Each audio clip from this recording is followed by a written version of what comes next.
Hello friends, இப்போ ரீசெண்டாக ஒளிபரப்பான தமிழா ஷோவை பற்றி தான் நான் டிஸ்கஸ் பண்ணலான்ட்டு இருக்கேன்.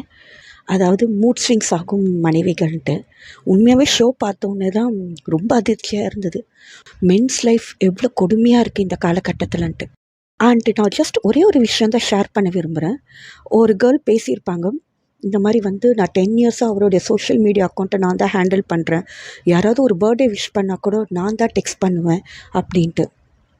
இது அவங்க ரொம்ப பெருமையாக என்னவோ அவங்க ஹஸ்பண்டை ரொம்ப சேஃப்கார்ட் பண்ணுறதா நினச்சிட்ருக்காங்க. But she is actually having a psychological problem. அங்கே பேசின முக்கால்வாசி பேருக்கு அந்த சைக்காலஜிக்கல் ப்ராப்ளம் இருக்குதுன்னு திங்க் பண்ணுறேன். ஒரு ஹஸ்பண்ட் அண்ட் ஒய்ஃப்னால் அவங்க என்ன நினச்சிக்கிறாங்கன்னா, ஹஸ்பண்ட் அப்படியே நம்மளுக்கு ஸ்லேவாக தான் இருக்கிறாருன்ற ஒரு மைண்ட் செட்குள்ளே போயிட்டு she is spoiling her life and also his life.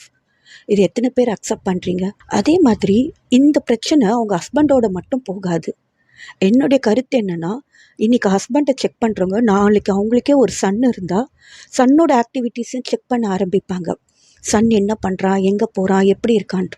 So இது டெஃபினட்டாக அவங்க ஃபேமிலி லைஃப்பை கண்டிப்பாக பாதிக்கும்.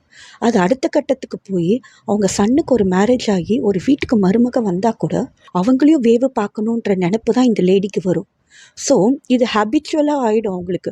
ஹஸ்பண்டை மீறி, சன்னை மீறி, அதுக்கப்புறம் அவங்களுக்கு வீட்டுக்கு வரப்போகிற டாட்டர் இன்லாஸையும் அப்படி தான் பார்க்கணும். இவங்க என்ன பண்ணுறாங்க, யார்கிட்ட ஃபோன் பேசுகிறாங்க அப்படின்றது. இந்த ஜென்ரேஷன் எவ்வளோ மாறிடுச்சு. இன்றைக்கி நம்ம சொசைட்டியில் பாய்ஸ் கேர்ள்ஸ் எல்லா இடத்துலையும் ஒன்றா தான் ஒர்க் பண்ணுறோம். Friendship comes for a boy or a girl. இதை கூட ஒரு படித்த ஒரு பொண்ணால் புரிஞ்சிக்க முடியலன்னா அவங்கள எவ்வளோ டாக்ஸிசிட்டியில் இருக்காங்க. இது கண்டிப்பாக அவங்க ஃப்யூச்சரையுமே பாதிக்கும்ன்றது ஏன் அவங்க யோசிக்கலை? இந்த கருத்தை நீங்களாம் எப்படி பார்க்குறீங்கன்னு கமெண்ட்ஸில் சொல்லுங்கள். தேங்க்ஸ். பாய்.